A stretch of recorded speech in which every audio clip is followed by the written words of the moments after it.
Waalaikumsalam warahmatullahi wabarakatuh. Kawasan dulu ya. Berjumpa lagi bersama saya Wong Ganteng Sak Donya.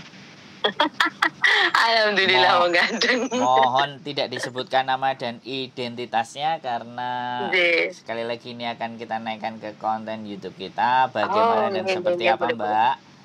Ada yang bisa saya Eh, bantu? ya itu Mas mau tanya gimana sih prosesnya ke Hong Kong? Soalnya kan saya kemarin coba daftar ada agensi gitu loh. Terus saya itu ya namanya juga pengen kejelasan sama transparan gitu kan. Tapi beliaunya nggak mau menjelaskan dengan alasan mau apa kayak dokumennya mau dikirim dulu, terus takutnya nanti tidak sesuai gitu. Memang saya kan domisili di kota A dan untuk saat ini saya ada di kota C gitu kan, yang lebih dekat gitu kalau prosesnya gitu kan. Terus beliaunya itu ngomong harus tukar ID kan gitu. Ya saya bilang ya nggak apa-apa kalau memang harus apa katakan nembak gitu loh Mas, nembak ID gitu loh. Terus saya coba tanya, maaf nih ya Mas, kalau potongannya berapa sih Bu? Kan saya ngomong gitu. Tapi beliau nggak mau menjelaskan gitu. Saya cuma tanya itu aja sih. Saya orangnya simple aja, fleksibel. Mau potongan berapapun nggak apa-apa. Saya cuma mau transparan aja. Saya mulai kenal beliau sampai hari ini nanya itu nggak pernah dapat jawabannya gitu loh. Jadi ya saya agak sedikit ragu gitu loh. Karena banyak temen yang bilang harus ada aturan, harus ngikutin aturan gini ya kamu nanya aja gini kan gitu. Terus ya iya kan udah nanya tapi beliaunya nggak ada jawaban gitu. Terus saya gimana ya, saya nggak niat terusan kalau ikut beliau ya saya gitu. Siap. Jadi cuman cari ini loh Mas, apa kayak cari, saya kan butuh kepastian gitu loh yang nanti bisa bawa saya masuk ke sana dengan aman, nyaman gitu loh. Ya kalau gini orangnya sembunyi-sembunyi lah, nanti sih di sananya gimana gitu kan. Nyampe sini ya wis gak ketemu. Ya makanya itu. Kalau sampean tanya Takutnya saya, seperti itu. kalau sampean tanya sama saya sampai sini ketemu saya juga boleh. Oh Masnya ada stay di sana? Loh, saya di Hong Kong. Sampean nggak pernah nonton channel YouTube saya ya? Saya taunya dari teman, coba aja gitu. Terus saya subscribe langsung gitu, saya lihat gitu. Oh gini, kayak gitu. Telepon aja gitu. Tunggu, saya kadang kalau mau telepon orang takutnya orangnya nggak kenal gitu kan, nanti takut sayanya bukan orangnya gimana gitu kan ke saya gitu kan. Jadi yaudah coba saya chat dulu, nanti responnya orangnya gimana. Kok alhamdulillah Masnya telepon gitu. Iya, lah sekarang yang mau sampean tahu kira-kira apa lagi? Ya cuman itu aja sih Mas, prosesnya itu berapa lama kan gitu ya. Terus yang pasti potongan resmi, aturan resminya itu kayak gimana gitu loh. Sebenarnya saya kemarin tuh ada dua agensi di sana gitu loh ya, yang udah saya coba hubungin kan.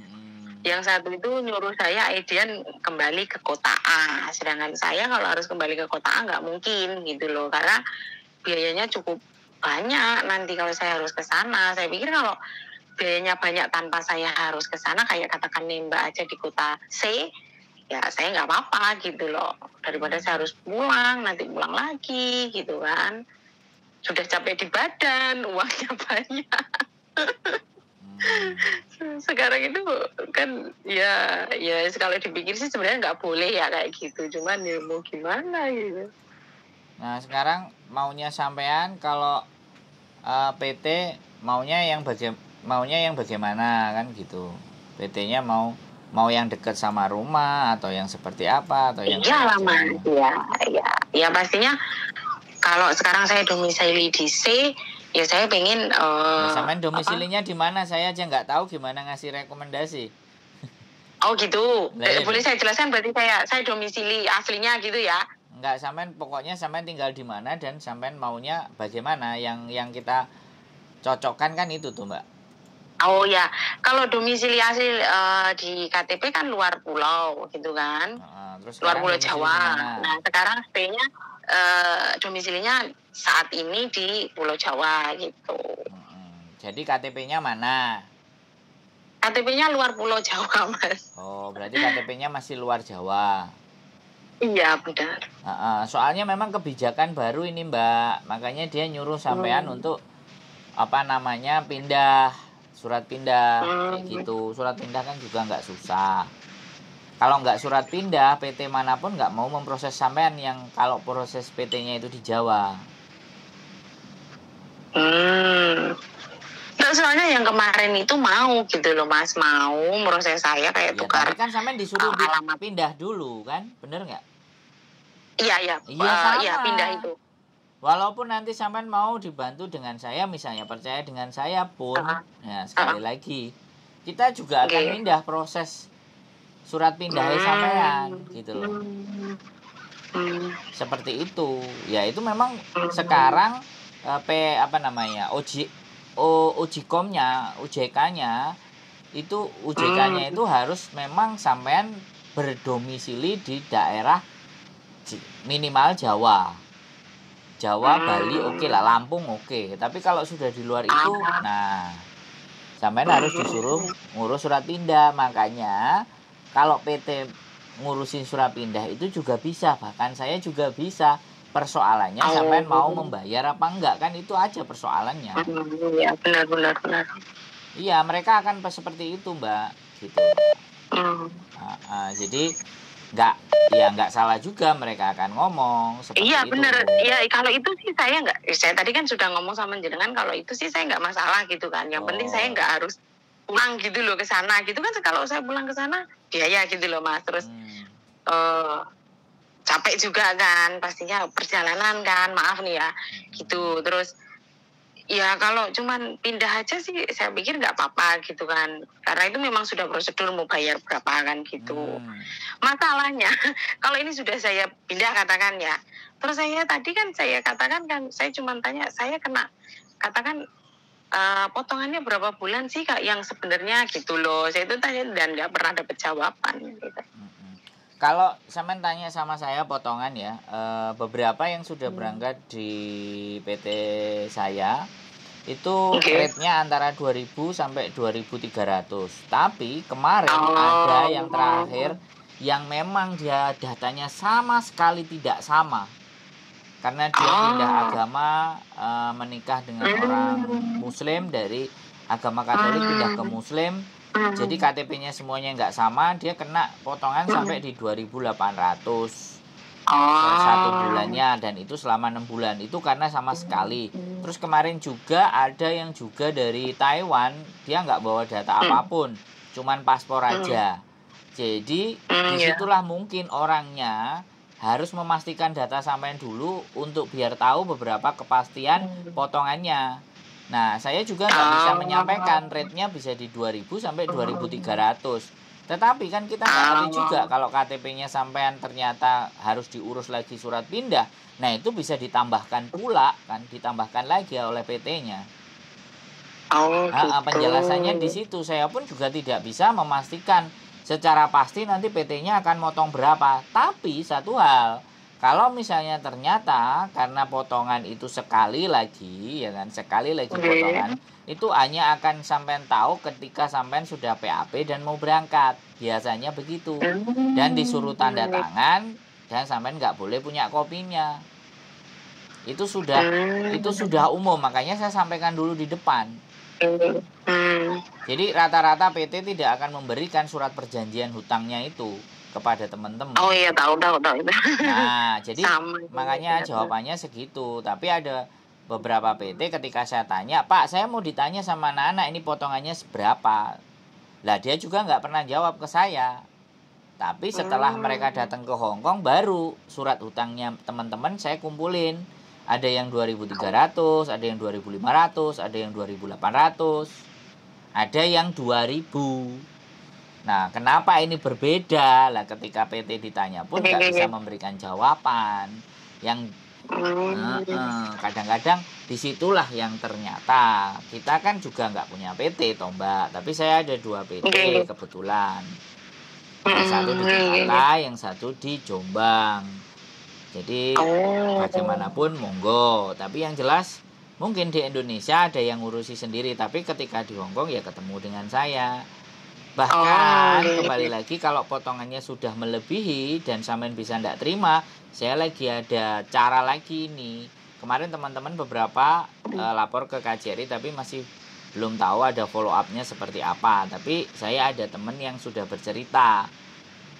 Dia surat utangnya cuma datang hanya 1 kali, yang 5 bulan berikutnya nggak datang. Nah ini yang mau saya angkat, biar teman-teman semuanya juga ngerti kalau potongannya terlalu mencekik, maka kita menggunakan cara tersebut. Nah ini lagi tak dalemi, karena tadi malam baru saya dapat WA-nya. Jadi kayak gitu ceritanya. Jadi ya membantu proses, iya, membantu teman-teman kalau masih gak rela, gak lilo lah, tak kasih tahu juga caranya. Jadi saya itu juga kayak gitu, saya nggak mau jadi bagian sindikatnya mereka. Wong saya juga nggak nyari anak.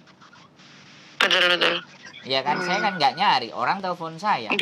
Kalau percaya ya monggo, kalau enggak juga nggak apa-apa. Toh pun mereka berangkat saya atau tidak, suatu ketika punya masalah di Hongkong, saya percaya diri mereka akan telepon saya dan saya kontenin. Ya pede aja sih gitu loh, karena nggak banyak yang di Hongkong mau bantu urusannya teman-teman, apalagi mau ngobrol begini kan. Nah kalau saya kan punya, saya kan pengacara, pengangguran banyak acara, makanya ngangkatin teleponnya teman-teman. Nggak apa-apa, daripada jadi ini dalang. Nah, daripada bukan jadi penipu. Dalang. Oh dalang. Bukan Mas, dalang kerusuhan nanti. Kadang-kadang kita juga bikin rusuh loh Mbak, kadang-kadang loh ya. Tapi rusuhnya kalau positif nggak apa-apa, kalau rame-rame gitu kan banyak ya monggo disimpulkan. Saya konten soalnya. Iya benar. Karena kerjaannya YouTuber ya bikin konten kan gitu. Kontennya informasi-informasi lah, perkara informasi itu mereka mau, teman-teman mau ya monggo. Kalau enggak juga kita nggak akan pernah memaksa orang untuk nonton konten kita kan, seperti itu. Iya benar. Gitu ceritanya Mbak E. Iya, makasih banyak ya Mas informasinya ya. Ya, nggak ada masalah, namanya orang-orang nanya ngobrol itu kan nggak ada masalah. Iya. Kan kalau gini saya juga tahu gitu loh, kayak ini kan udah. Terus kadang-kadang kan tanya di sana gitu. Kadang-kadang tanya juga tes ombak, terus nanti terus dibanding-bandingkan. Nggak apa-apa itu hak, wong saya juga bukan Farel, saya boleh dibanding-bandingkan. Enggak, karena kan saya orang awam sekali untuk pergi ke Hong Kong gitu loh. Bukan soal membandingkan, saya cuma nggak apa-apa Mbak. Nggak pernah tahu agensi yang maksudnya agensi yang benar-benar mau bantu kita kayak gimana gitu. Itu kan saya juga nggak tahu gitu loh, karena saya sendiri sudah pernah pergi ke negara lain yang akhirnya yang terakhir itu saya kayak agensinya malah yang angkat tangan, ya akhirnya ya pulang aja kayak gitu, daripada saya bermasalah sama agensi ribut-ribut. Saya orangnya nggak mau kayak gitu, pulang jalan satu-satunya gitu. Saya selesaiin di rumah, kalau mau ya cari majikan lagi gitu. Siap. Yang penting pulang daripada berurusan sama agensi nanti tambah ribet, pulang itu. Kalau saya orangnya gitu. Oke. Siap. Jadi bukan masalah ribut sama agensi, enggak. Kalau sudah ngomong sama agensi tapi agensi nggak mau nolong sama kita, kayak yang kitanya dipersulit gitu ya. Saya orang yang nggak mau kayak gitu, ya udah saya jalan satu-satunya pulang dulu aja, dari ketenangan, dari ini gitu kan. Siap. Agensi mana yang bagus buat saya untuk kerja lagi gitu kan. Siap. Apapun boleh. Maaf ya Mas, maaf sekali. Nggak apa-apa, sampean itu nggak salah Mbak. Sampean justru cari info, ya tak jawab cari info. Ya, makasih banyak buat informasinya. Cari info ya kita jawab semampu dan sekapasitas saya, kan gitu ceritanya. Iya, makasih banyak informasinya. Ya, gitu aja ya Mas. Nanti kalau saya oke, saya urus semuanya, saya hubungin jenengan. Monggo, siap. Terima kasih. Waalaikumsalam. Waalaikumsalam. Sekali lagi nggak ada masalah ya teman-teman. Orang bertanya apapun semuanya silahkan, monggo. Karena memang ya teman ngobrol, teman cerita, teman kalau curhat Miss Yuni. Jadi berdiskusi, kita bicarakan bagaimana supaya terbaiknya, kan itu aja. Mungkin itu saja. Sekali lagi tetap semangat, gali info-info terus dan terus berpikir, terus mengumpulkan data agar kelangsungan hidup kita ke kemudian hari bisa lebih baik. Keep stay tune my YouTube channel and see you next video. Bye bye.